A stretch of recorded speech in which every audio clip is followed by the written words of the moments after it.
찬송가 283장입니다. 283장 나 속죄함을 받은 후 통일찬송 183장입니다.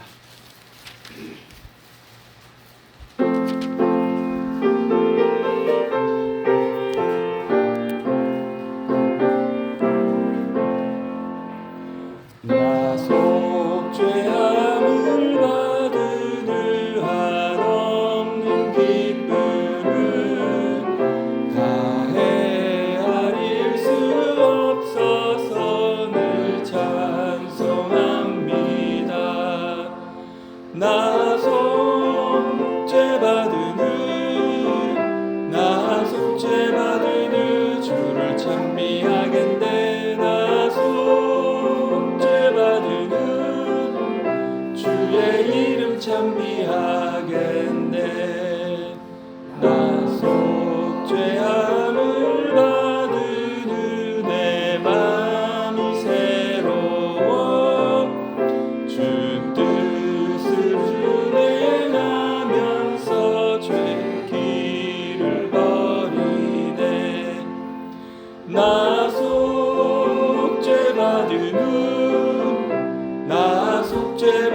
후 주를 찬미하겠네. 나 속죄받은 후 주의 이름 찬미하겠네. 나 속죄함을 받은 후 성령이 오셔서 하나님 자녀 된 것을 꼭 증언합니다. 나 속죄받은 후 주를 찬미하겠네. 나 속죄받은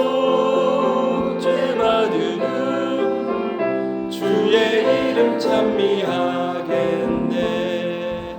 나 속죄함을 받은 후 보혈의 홍로로 내 주의 은혜 이으니 늘 평안합니다. 나 속죄받은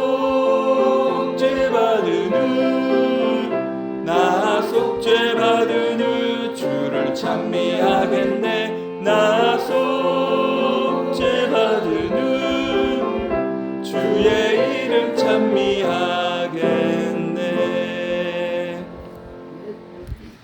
찬송가 293장입니다. 293장 주의 사랑 비칠 때 통일찬송 414장입니다.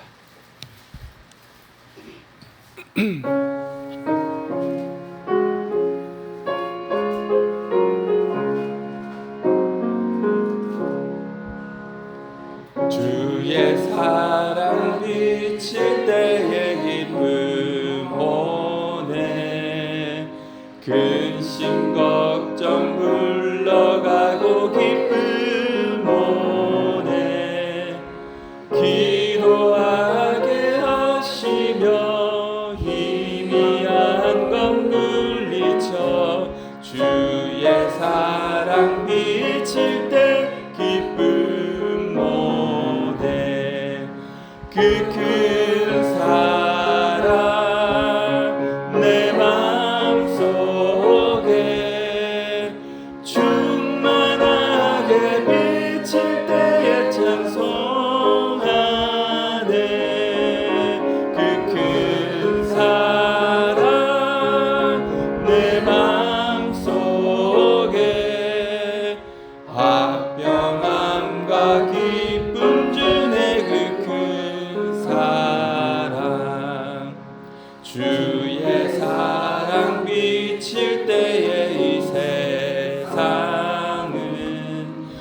아름답고 활기차게 다 변하네. 화평 중에 내 영혼 영광스런 새 생명 다시 찾게 되었네. 그 큰 사랑 그 큰 사랑 내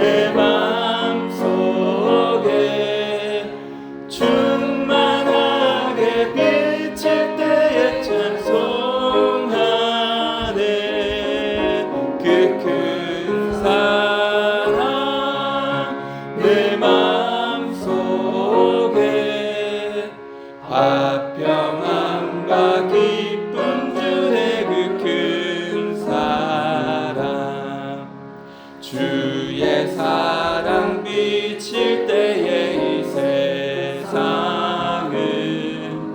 어둠 슬픔 중한 짐이 다 사라져 우리들의 가는 길 밝히 비춰주시며 복을 받게 하시는 그 큰 사랑, 그 큰 사랑 내 마음속에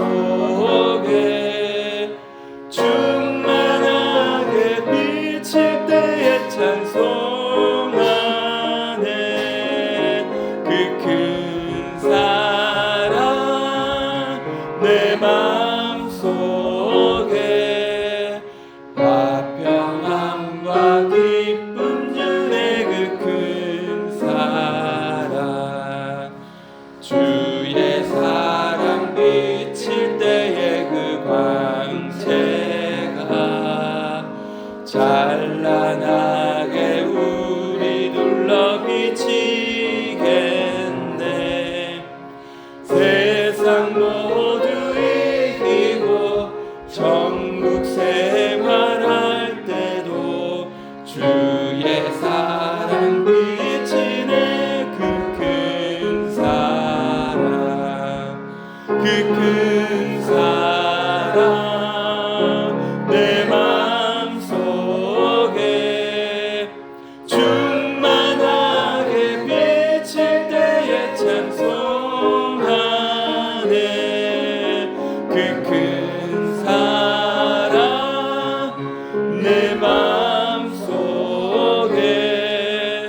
화평함과 기쁨 주네. 그 큰 사랑. 하나님의 말씀 마가복음 7장입니다.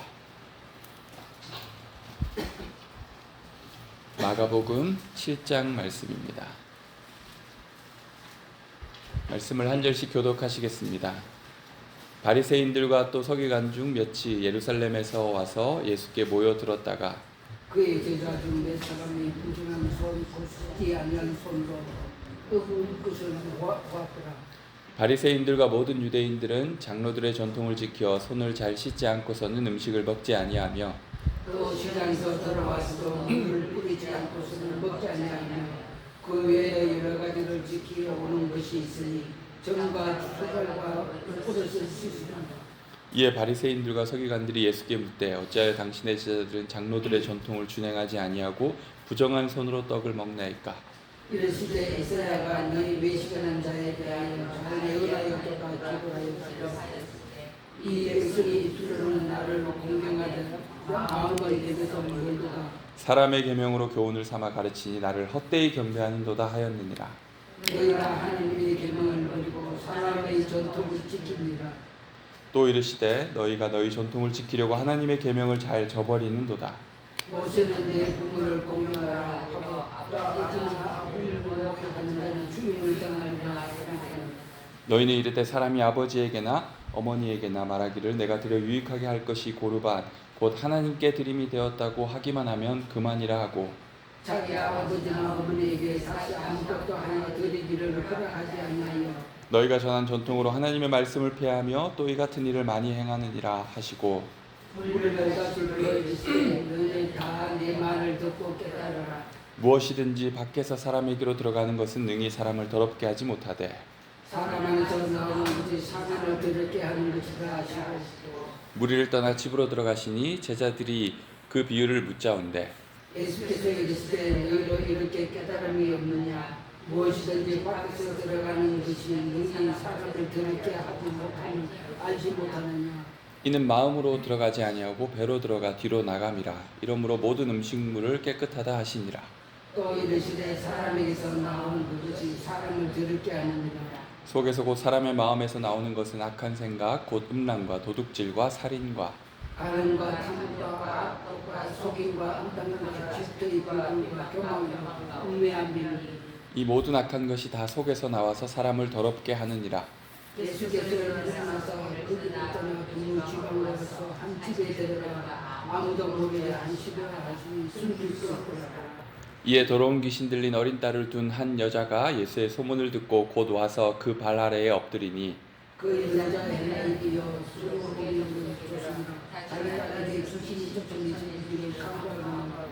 예수께서 이르시되 자녀로 먼저 배불리 먹게 할지니 자녀의 떡을 취하여 개들에게 던짐이 마땅치 아니하니라. 여자가 대답하여 이르되 주여 올소이다마는 상하에 개들도 이들이 먹던 수를 먹나이다. 예수께서 이르시되 이 말을 하였으니 돌아가라 귀신이 내 딸에게서 나갔느니라 하시매 여자가 집에 들어가 본즉 아이가 침상에 누웠고 귀신이 나갔더라. 예수께서 다시 두로 지방에서 나와 시돈을 지나고 데가볼리 지방을 통과하여 갈릴리 호수에 이르시매 사람들이 기먹고 말도 들으는 자를 데리고 예수께서 나와 안수하여 주시기를 강구하였거늘 예수께서 그 사람을 따로 데리고 무리를 떠나사 손가락을 그의 양귀에 넣고 침을 뱉어 그의 혀에 손을 대시며 하늘을 울러 당시자가 그에게 이르시되 에바다 하시니 이는 열리라는 뜻이니라. 그의 귀가 열리고 혀가 맺힌 것이 곧 풀려 말이 분명하여졌더라. 예수께서 그들에게 경고하사 아무에게도 이르지 말라 하시되 경고하시고 그들에게 더 열리 전파하니 사람들이 심히 놀라 이르되 그가 모든 것을 잘하였도다. 못 듣는 사람도 듣게 하고 말 못하는 사람도 말하게 한다 하니라. 아멘. 이스라엘에서 유학 중이던 한 목사님은 친하게 지낸 유대인을 통해 이스라엘 사람들이 가지고 있던 율법적 열심에 감동을 한 적이 있습니다. 함께 식사를 하는 자리에서 그는 사전에 그릇들을 깨끗하게 하고 또 포도주를 따르면서도 혹시나 있을 불순물을 먹지 않기 위해 천을 통해 걸러서 따르는 모습 등을 보였습니다. 오늘 말씀 3절과 4절의 괄호 내용과 같은 것이죠. 바리새인들과 모든 유대인들은 장로들의 전통을 지켜 손을 잘 씻지 않고서는 음식을 먹지 아니하며 또 시장에서 돌아와서도 물을 뿌리지 않고서는 먹지 아니하며 그 외에도 여러 가지를 지켜오는 것이 있으니 잔과 주발과 녹그릇을 씻음이러라. 그렇게 정결함에 대한 남다른 태도를 존경스럽게 바라보고 있었는데 그때 그가 꺼낸 이야기는 완전히 깨는 이야기였습니다. 바로 그가 성매매로 유명한 항구 도시인 하이파에서 며칠을 아주 재미있게 놀다 왔다는 얘기였습니다. 이 뒤통수를 맞은 느낌이었습니다. 먹고 마시는 것에서 부정한 것을 걸러내고 정결과 거룩을 지키려 하면서 이 삶에서는 전혀 다른 행동을 하는 것이 충격적이었던 거죠. 이 이야기가 무엇을 말해줍니까? 정결과 거룩에 대한 태도가 매우 자의적이고 선별적이라는 것입니다. 대부분의 삶의 자리에서는 중요하지 않은 정결이 겨우 손을 씻거나 그릇을 깨끗이 하는 그들의 전통에서만 철저하게 지켜지고 있다라는 의미입니다. 거룩하고 신실하다고 여겨지는 신앙적 행위를 하면서 막상 일상 속에서는 말씀의 기준을 벗어나 세상의 기준을 따라 살아가는 사람들이 얼마나 많습니까? 진짜 경건이란 게 뭘까? 우리는 생각해 보아야 합니다. 적어도 경건은 내가 스스로 의롭다 느끼는 어떤 감정이 아니라는 거죠. 그것이야말로 헛된 경배입니다. 하나님을 높이는 게 아니라 사람을 높이는 일입니다. 바리새인들은 제자들이 손을 씻지 않고 떡을 먹은 것에 대해 비난했지만 예수님은 그들에게 말씀하십니다. 너희가 하나님의 계명은 버리고 사람의 전통을 지키느니라. 손을 씻느냐 씻지 않느냐는 겉으로 드러나는 문제입니다. 이처럼 사람의 전통과 율법은 보이는 것에 집착합니다. 종교적 행위를 했느냐 안 했느냐, 얼마나 열심히 하느냐, 이런 걸로 한 사람의 경건을 판단할 수가 없습니다. 율법과 전통을 따르고 지키는 열심과 행동을 보이는 것은 어쩌면 쉬운 일입니다. 교회를 열심히 다니고 교회 봉사를 열심히 하면 충분히 신앙이 좋은 사람으로 보일 수 있는 게 지금의 신앙생활 아닙니까? 그러나 정말 중요한 것, 하나님의 계명에 순종하고 그분의 뜻과 마음을 구하는 것은 쉬운 일이 아닙니다. 이 주님이 바라시는 경건은 자기 만족과는 다릅니다. 삶 전반을 주님의 뜻에 맞추어 살기 위해서는 우리는 날마다 자기를 부인하고 십자가를 져야만 합니다. 예수님은 이들을 향하여 이사야 말씀을 통해 책망하십니다. 이르시되 이사야가 너희 외식하는 자에 대하여 잘 예언하였도다. 기록하였을 때 이 백성은 입술로는 나를 공경하되 마음은 내게서 멀도다. 사람의 계명으로 교훈을 삼아 가르치니 나를 헛되이 경배하는도다. 하나님이 아닌 사람을, 즉 자신을 높이기 위한 경건이라는 말입니다. 하나님을 향한 올바른 마음과 자세는 뒤로하고 엄격한 율법과 전통의 이행과 준수를 통해 자신의 의로움을 드러내려고 했던 바리새인들의 모습이었습니다. 주님은 이제 실제적인 일을 통해 그들이 어떻게 사람의 전통으로 하나님의 계명을 어기고 있는지를 또 이어서 설명하시는데요. 진짜 중요한 하나님의 말씀이 인간이 만든 복잡한 전통과 규례들 때문에 무시되거나 잘못된 방식으로 지켜지고 있었기 때문이죠. 이게 바로 주객 전도라고 할 수 있겠죠. 고르반이라는 말은 이것이 하나님께 드려졌다라는 의미입니다. 즉 드려진 이 헌물이 다른 용도로 대체될 수 없다라는 의미죠. 내가 어떤 것을 예물로 드리기로 하나님 앞에 결정했기 때문에 이것은 다른 용도로 쓸 수 없다, 그런 의미였습니다. 그런데 바리새인들은 이것을 이용해서 마땅히 섬겨야 할 부모에 대한 도리를 모른 척 하는데 이걸 사용했다라는 거예요. 하나님께서 바라시는 것은 자신의 부모를 공경하고 마음을 다해 섬기는 것인데, 이 고르반이라는 명분과 함께 하나님의 뜻은 외면하고 자신의 의를 높이고 자랑했다는 거예요. 자신이 하나님께 드릴 수 있다, 나는 하나님께 이것들을 드리기 때문에 부모님께 드릴 것조차도 하나님께 드렸다라고 자기의 의를 높였다라는 것입니다. 너희가 전한 전통으로 하나님의 말씀을 폐하며 또 이 같은 일을 많이 행했다, 고르반뿐만이 아니었다라는 것입니다. 그러면서 주님은 오늘 이 비유를 들려주십니다. 무리를 다시 불러 이르시되 너희는 다 내 말을 듣고 깨달으라. 아주 중요한 내용이었기에 주님이 그들을 다시 불러 말씀하였습니다. 무엇이든지 밖에서 사람에게로 들어가는 것은 능히 사람을 더럽게 하지 못하되 사람 안에서 나오는 것이 사람을 더럽게 하는 것이니라. 이 말씀이 어떤 의미인지 제자들도 그것을 들을 당시에는 몰랐습니다. 그래서 다시 집으로 들어갔을 때 질문합니다. 그만큼 이 비유는 정결과 거룩에 대한 그 당시 통념을 깨는 말씀이었기 때문이죠. 이 레위기 율법에 따른 전통적인 정결의 법칙은 외부의 부정한 것들로부터 자신을 지키는 일이었습니다. 사람은 정하지 않은 것들에 접촉함으로써 부정해집니다.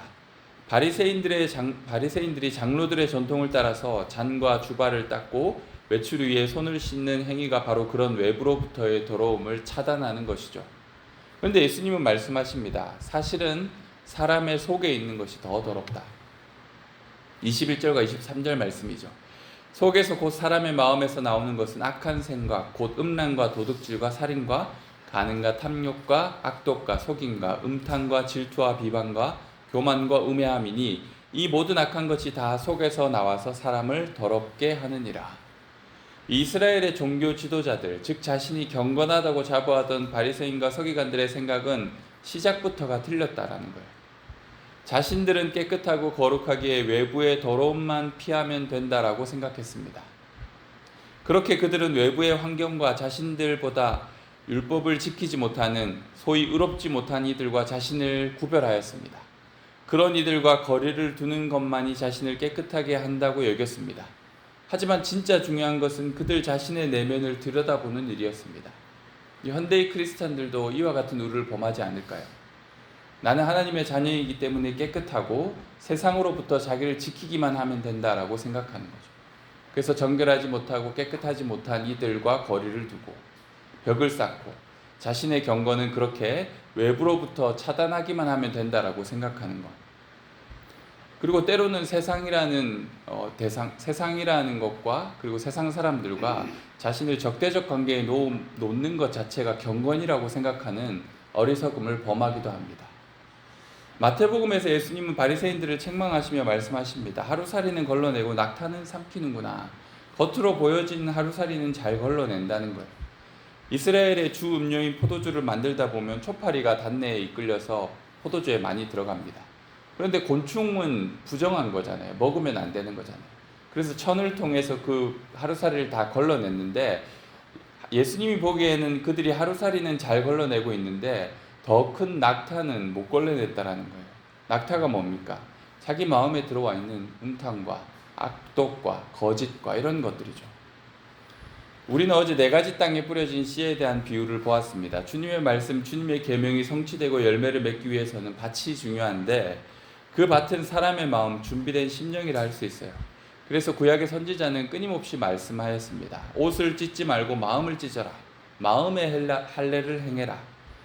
우리들도 익숙한 종교적 의례를 행함으로써 나라는 삶의 본질이 하나님 앞에 서는 것을 잊고 살아갈지도 모릅니다. 이 종교적 행위를 하였기 때문에 이것으로 나는 깨끗하다라고 생각할지 모릅니다. 우리 마음 안에서 얼마나 치열한 전쟁이 벌어집니까? 속에서 나오는 그것들이 우리의 삶에 문제를 일으키는 것을 우리는 압니다. 내 마음에서 비롯된 거짓과 욕심, 두려움, 악독이 이 사회에 많은 혼란과 아픔을 낳고 있는 것 우리는 잘 압니다. 그래서 경고는 바로 이 마음의 할례로부터 시작되는 것입니다. 바울처럼 우리는 탄식해야 하는지도 모릅니다. 오호라 나는 공고한 사람이로다. 이 사망의 몸에서 누가 나를 건져내랴. 바로 주 예수 그리스도 안에서 우리는 새로운 피조물이 되고 새 것이 되어야만 하는 것입니다. 보혈의 능력으로 거듭나야 합니다. 겉으로 보여지는 지엽적인 변화가 아니라 우리 내면으로부터의 참된 변화가 있어야 하는 것이죠. 물과 불로 거듭나지 않고서는 하나님 나라에 들어갈 수 없다. 물과 보혈로 우리의 더러운 죄를 씻고 불과 바람 같은 성령님을 우리 마음에 모실 때 우리 모든 하나님 나라의 백성으로 주님의 뜻, 사람의 전통이 아닌 하나님의 계명을 지키는 사람들이 될 수 있는 것이죠. 항상 주님을 가까이 하고 찾으면서 형식적인 종교활동이 아닌 예배와 기도 가운데 우리 내면을 들여다보고 마음의 할례를 행하는 저와 여러분이 되었으면 좋겠습니다.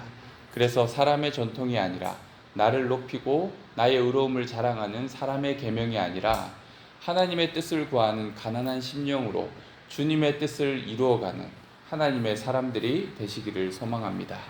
우리 이 시간 함께 말씀을 기억하며 기도하겠습니다. 내가 지키고 있는 것이 이 사람의 계명은 아니었는지, 하나님의 계명은 끊임없이 우리의 내면을 비추어 주시고 거룩하신 하나님 앞에 우리 자신을 내어놓게 됩니다. 마음의 할례를 행하게 하시고 우리의 삶의 모든 더러운 죄를 주의 보혈 앞으로 가져가게 합니다. 그리고 우리를 불과 성령, 하나님의 성령으로 우리의 마음을 주장하게 하십니다. 우리의 삶이 그러한 삶이 되었으면 합니다. 그리하여서 사람의 계명을 지키는 것에 만족하는 것이 아니라 종교적인 형식에 내가 그것을 준수하였다라고 스스로 만족하는 것이 아니라 하나님 앞에 정말 본질적으로 하나님 앞에 나의 내면을 내어놓는 그러한 신앙인이 되었으면 합니다. 우리 그러한 삶이 되게 해달라고 말씀을 기억하며 함께 기도하시겠습니다. 하나님 아버지 감사합니다. 오늘 바리새인들의 실수와 그들의 어리석은 마음들을 말씀을 통해 깨우쳐 주셨는데 바로 그 어리석은 마음이 우리의 마음이 아니었는지 돌아봅니다. 주님, 겉으로 보여지는 지엽적인 변화들이 우리의 신앙의 본질이 아님을 깨닫게 하여 주옵소서. 하나님 아버지, 우리는 평생을 자기를 부인하고 십자가를 지고 주님을 따라가기를 원합니다. 내 안에서 일어나는 모든 내면의 전쟁들이 있습니다. 악한 것들이 다 속에서부터 나온다라는 예수님의 말씀을 기억합니다. 주님, 이 공고한 영혼을 주님 앞에 날마다 십자가 보혈 앞에 내어놓는 인생 되게 하여 주옵소서. 주님께서 주의 보혈로 우리를 깨끗하게 하여 주시고 우리 안에서 성령의 역사가 시작되게 하여 주옵소서. 불과 같은 성령의 역사가 우리의 마음을 주장하셔서 주님의 뜻을 이루어가는 하나님의 계명을 지키는 하나님의 사람들 되게 하여 주옵소서. 하나님 아버지, 오늘도 내 마음에 할례를 행하기를 원합니다. 아버지 하나님께서 우리의 삶 가운데 진정한 변화를 내면으로부터 일으켜 주시기를 원합니다. 성령 앞에 우리의 자신을 꿇어 엎드립니다. 주님, 우리의 마음을 변화시켜 주시고 우리의 삶의 일상 속에서 하나님의 뜻을 이루어가는 인생 되게 하여 주옵소서. 거창한 것들을 구하는 것이 아니라 우리의 삶의 일상의 자리에서 나의 내면의 변화로부터 하나님의 뜻이 나타나게 하여 주옵소서. 주님, 우리와 함께하여 주시고 우리의 삶에 역사하여 주시옵소서. 오늘은 우리 대구 지역을 위해서 기도할 텐데요. 특별히 청년들을 위해서도 함께 기도했으면 합니다. 지방을 생각하면 항상 수도권과 서울 지역으로 몰려가는 청년들의, 그래서 청년들이 계속해서 유출되어지는 이 현실이 참 안타까운데요. 특별히 우리 교회에 많은 청년들이 있는데 그들이 이 대구 지역에서 자신의 꿈을 펼쳐갈 수 있는 또 좋은 직장들을 잘 마련했으면 좋겠습니다. 그리고 또 그들이 이 지역 가운데서 삼덕교회 안에서 특별히 믿음으로 서서 청년들을 믿음으로 이 지역 가운데 이끌어가는 그 부흥의 때를 맞이해가는 청년들로 잘 준비되어져 갈 수 있게 해달라고 기도해 주시고, 이 대구 지역에 오래 지속되고 있는 경제적인 어려움들, 이 불황들을 하나님께서 극복해달라고, 하나님께서 많은 사업하는 이들과 또 대구 지역에서 많은 사업의 확장들을 펼쳐가길 원하는 그런 많은 이들에게 하나님께서 은혜를 더하여 주시기를, 그리하여서 경제적으로 대구가 다시금 살아날 수 있게 되기를 우리 이 시간 함께 기도했으면 합니다. 기도하시겠습니다. 하나님 아버지, 주님, 이 대구 지역을 위하여서 기도합니다. 하나님 아버지, 우리가 대구 지역을 사랑하고 이 지역을 품고 하나님 앞에 은혜를 구합니다. 주님, 이 지역이 주님 살아나길 원합니다. 많은 이들이 유입되어지길 원하고 또 이곳에 많은 사업들이 이루어지고, 그리하여서 경제적으로 가지고 있는 여러 불안과 어려움들이 극복하고 다시금 살아나는 도시가 되기를 원합니다. 주님, 특별히 이 지역에 많은 청년들이 있습니다. 그들이 그냥 수도권으로 서울로 몰려가는 것이 아니라 이 지역 안에서 자신들의 꿈을 펼쳐갈 수 있는 사업과 또 일터를 찾을 수 있게 도와주시옵소서. 하나님, 그리하여서 이 지역이 다시금 살아나게 하여 주시고 젊은 세대를 중심으로 이 대구 지역이 다시금 하나님 주시는 은혜를 펼쳐갈 수 있는 아름다운 도시가 되게 하여 주옵소서. 주님, 특별히 사업하시는 분들 위하여 간절히 기도하오니 이 대구 지역을 중심으로 하여 아버지 하나님 전국으로, 그리고 서울과 수도권과 견주어서도 충분히 사업의 확장을 이루어갈 수 있는 그런 좋은 사업처들이 세워져 갈 수 있도록 하나님 아버지, 그들이 겪고 있는 여러 경제적 불안과 어려움들을 하나님 극복할 수 있도록 도와주시옵소서. 하나님 아버지, 은혜를 베풀어 주시옵소서. 이 대구 지역이 살아나게 하여 주시고 주님의 은혜를 아버지 하나님 경험할 수 있는 우리 모든 젊은 세대와 또 대구에서의 사업가들이 될 수 있게 도와주시옵소서. 하나님 함께하여 주시옵소서. 하나님 아버지, 하나님께서 예수님을 통하여 우리에게 말씀하여 주셨습니다. 사람의 전통이 아닌 하나님의 계명을 지키라. 하나님의 뜻과 마음을 구하는 저희가 되길 원합니다. 마음의 할례를 행하고 물과 불로 거듭나는 것처럼 우리의 삶에, 우리 마음의 죄악과 공고함을 주님 앞에 날마다 십자가 보혈 앞에 내어놓고 성령께서 우리의 삶을 주장해 주시기를 구하며 주님의 뜻을 이루어가는 하나님의 사람들 되게 하여 주옵소서. 그렇게 주님의 뜻을 이루어가는 하나님의 사람들로 서게 하여 주셔서 우리를 통하여, 우리 삼덕교회를 통하여 이 지역 가운데 하나님의 뜻을 나타내 주옵소서. 감사드리며 예수님의 이름으로 기도드립니다. 아멘.